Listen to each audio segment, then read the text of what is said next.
Chandigarh bus station पर रात के लगभग 9 बजे थे। बस स्टेशन पर हलचल तेज थी। बस स्टेशन के बाहर ऑटो स्टैंड पर 10-15 ऑटो वाले खड़े थे।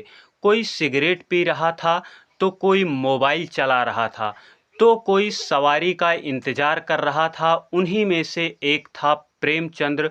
उम्र लगभग 30 साल, साधारण कपड़े, हल्की सी दाढ़ी, थके हुए चेहरे पर भी आत्मसम्मान की चमक साफ झलक रही थी। उसकी आंखों में नींद नहीं थी, वह परेशान था। उसके पिताजी हॉस्पिटल में भर्ती थे और इलाज के लिए रोज के उसे 200 रुपये बहुत ज़रूरी थे। तभी एक महिला बस स्टेशन से बाहर आई, कंधे पर बैग, हाथ में 2 थैले और एक सूटकेस जिसे वह खींचते हुए आ रही थी। चेहरे पर थकान थी लेकिन आंखों में आत्मविश्वास। उसने कुछ ऑटो वाले से पूछा लेकिन भारी सामान देखकर सबने मना कर दिया। प्रेमचंद्र ने एक पल के लिए देखा, फिर बिना सोचे आगे बढ़ा। मैडम, ऑटो चाहिए, कहाँ जाना है? महिला ने मुड़कर देखा, बोली, हाँ मुझे ऑटो लेना है, सामान थोड़ा ज़्यादा है। प्रेमचंद बोला, मैडम ये सामान आपका नहीं, अब मेरी जिम्मेदारी है, बैठिए आराम से। महिला थोड़ा चौंकी, फिर थोड़ा मुस्कुराई। ऑटो आगे की ओर चल पड़ा। थोड़ी देर खामोशी रही, फिर प्रेमचंद्र ने पूछा, आप चंडीगढ़ में नई हैं क्या मैडम? महिला ने सिर हिलाया, अभी मैं पोस्टिंग आई हूँ। मैं? प्रेमचंद्र ने फिर पूछा, कौन सी पोस्टिंग है, अगर आप बुरा न माने तो? महिला बोली, मैं आईपीएस हूँ, ट्रेनिंग पूरी की है और पहली पोस्टिंग चंडीगढ़ में मिली है। प्रेमचंद्र कुछ पल चुप रहा, फिर शांत आवाज में बोला, बहुत अच्छा लगा सुनकर। मेरा भी सपना था पढ़ने का, लेकिन घर की जिम्मेदारी और तभी मेरे पिताजी बीमार हो गए, सब कुछ छोड़ना पड़ा। महिला ने उसकी तरफ देखा, आपका नाम? प्रेमचंद्र यादव। महिला ने अपना मोबाइल नंबर दिया, कभी ज़रूरत होगी तो बताइएगा, मैं यहीं शहर में हूँ। प्रेमचंद्र मुस्कुराकर बोला, थैंक यू मैम, शायद किस्मत दोबारा मिलने दे। उस छोटी सी बातचीत के 8 महीने बीत चुके थे।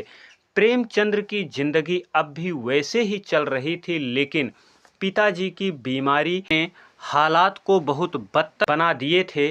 दवा का खर्च, हॉस्पिटल की फीस, दिन भर की कमाई जैसे ताने बाने में उलझ गई हो। उस दिन प्रेमचंद्र बस स्टेशन से सवारी छोड़कर लौट रहा था, तभी बीच रास्ते में 2 सिपाही उन्हें रोका। अबे बहुत तेज चला रहा है, कागज दिखा। प्रेमचंद्र ने सारे कागजात दिखा दिए, लाइसेंस, रजिस्ट्रेशन, परमिट, सब कुछ। फिर भी एक हवलदार गुर्राया, हफ्ता नहीं दिया, पिछले 3 हफ्तों से। भूल गया क्या तू नियम? प्रेमचंद्र ने हाथ जोड़ लिए, साहब पिताजी हॉस्पिटल में भर्ती हैं, पिछले हफ्ते बहुत पैसे खर्च हो गए, इस बार पक्का दे दूंगा। तब दूसरा सिपाही बोला, बहुत बोल रहा है, ये थप्पड़ पड़ेगा तब ये समझेगा। प्रेमचंद्र कुछ कहता, इससे पहले ही एक जोरदार थप्पड़ उसके गाल पर मार दिया। ऑटो जब्त कर लिया गया। भीड़ खड़ी थी लेकिन किसी ने कुछ नहीं कहा। एक ईमानदार इंसान की गरिमा को बीच सड़क पर रौंदा गया, जिसकी कोई गलती भी नहीं थी। शाम को प्रेमचंद्र अपने घर नहीं गया। बस स्टेशन के पास एक चाय की दुकान है, रात का समय है, पीछे टूटी बेंच पर प्रेमचंद्र बैठा है। उसके कपड़े अस्त व्यस्त हैं, चेहरा सूजा हुआ है, हाथ में चाय का कप है, लेकिन उसकी नज़रें कहीं और खोई हुई हैं। वह धीरे धीरे कुछ बोलता है, ये रोज का अपमान अब और नहीं सहन होगा। धीरे से जेब से एक मोबाइल निकालता है, स्क्रीन फूटी हुई है लेकिन फ़ोन अब भी चल रहा है। कांपते अंगुलियों से स्क्रीन पर स्क्रॉल करता है, गैलरी में जाता है और एक पुराना नंबर खोजता है, आईपीएस स्वीटी मिश्रा। कुछ देर तक वह सिर्फ उसी नाम को देखता रहता है, फिर एक लंबी सांस लेता है और फ़ोन कर देता है।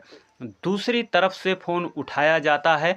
हेलो कौन? वो थोड़ा हिचक कर जवाब देता है, मैडम मैं प्रेमचंद्र बोल रहा हूँ। याद है आपको? कुछ पल खामोशी रहती है। प्रेमचंद्र यादव, हाँ बिल्कुल याद है। सब ठीक है? वो अपनी आवाज़ में दर्द छुपाते हुए बोलता है, नहीं मैडम कुछ भी ठीक नहीं है। मेरा ऑटो, मेरा सब कुछ आज पुलिस वाले थाने ले गए।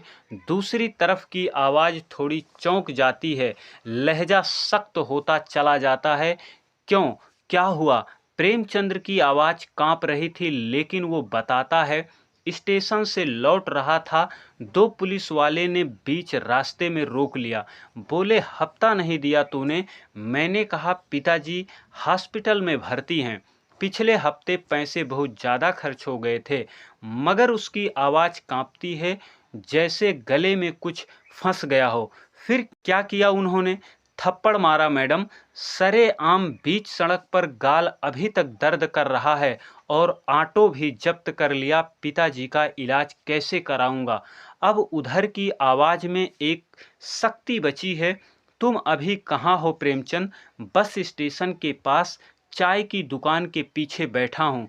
उसने सुना तुम वहीं रहो, कोई कहीं नहीं जाएगा। अब जो होगा वो मैं देखती हूँ। कॉल कट नहीं होती, लेकिन दोनों तरफ खामोशी छा जाती है। प्रेमचंद्र की आंखों से आंसू गिर रहे थे, हाथ में फोन है, चेहरे पर एक उम्मीद की लकीर उभर आती है। 3 घंटे का समय बीत चुका था। थानों के दीवारों पर सन्नाटा था, मगर सन्नाटा ज्यादा भारी लग रहा था। तभी बाहर एक जीप आकर रुकती है, उसके पीछे एक इनोवा कार, फिर एक सायरन की आवाज़। थाने के गेट पर 4 गाड़ियां रुकती हैं, 3 इंस्पेक्टर, एक एसीपी उनके पीछे, एक महिला आईपीएस ऑफिसर, 25 साल, तेज नज़र, चेहरे पर ताजगी, जैसे खुद इंसाफ उतर आया हो। प्रेमचंद्र अब भी चाय की दुकान पर टूटी बेंच पर बैठा था, लेकिन उसकी आंखें अब खाली नहीं थी। वो अब भी कांप रहा था, मगर अब डर सा नहीं, इंतजार से। आईपीएस ऑफिसर ने थाने के अंदर कदम रखी, किसी से नहीं पूछा, बस एक शब्द बोला, यहाँ ऑटो वाले को थप्पड़ किसने मारा था? थाने में बैठे सभी सन्न रह गए, किसी की हिम्मत नहीं पड़ी बोलने की। एक सिपाही ने सिर्फ सिर झुका लिया, कांपती आवाज में बोला, जी मैंने। आईपीएस की आवाज तमतमा उठी, वो 2 कदम आगे बढ़ी, सामने खड़े सिपाही के बिल्कुल पास में आकर बोली, तुम्हें शर्म नहीं आती? एक मेहनत से दिन भर कमाने वाले व्यक्ति को थप्पड़ मारते हो? तुम्हारी वर्दी इंसान को नहीं पहचान पाती? क्या ये वर्दी गुनाह करने की परमिट नहीं देती? ये वर्दी जनता की सेवा के लिए है, नौकरी के लिए है, लेकिन तुम लोगों ने इसे सर्वेंट नौकरी बना दिया है और खुद को मालिक समझ बैठे हो। सन्नाटा और छा जाता है, सिपाही के चेहरे से पसीना टपकता है। अब उसका घमंड नहीं, सिर्फ पछतावा नजर आ रहा है। आईपीएस अफसर ने एक नोट पैड निकाला, एसीपी की तरफ देखा और ठंडे लेकिन तेज आवाज में कहा, सिपाही हरीश तत्काल प्रभाव से सस्पेंड किया जाता है। इस पूरे थाने की कार्यशैली की विभागीय जांच शुरू की जाती है। 1 हफ्ते में रिपोर्ट चाहिए। कागजात पर हस्ताक्षर होते हैं। माहौल बदल चुका है। फिर वो बाहर निकलती हैं, जहां प्रेमचंद्र अब भी बैठा है।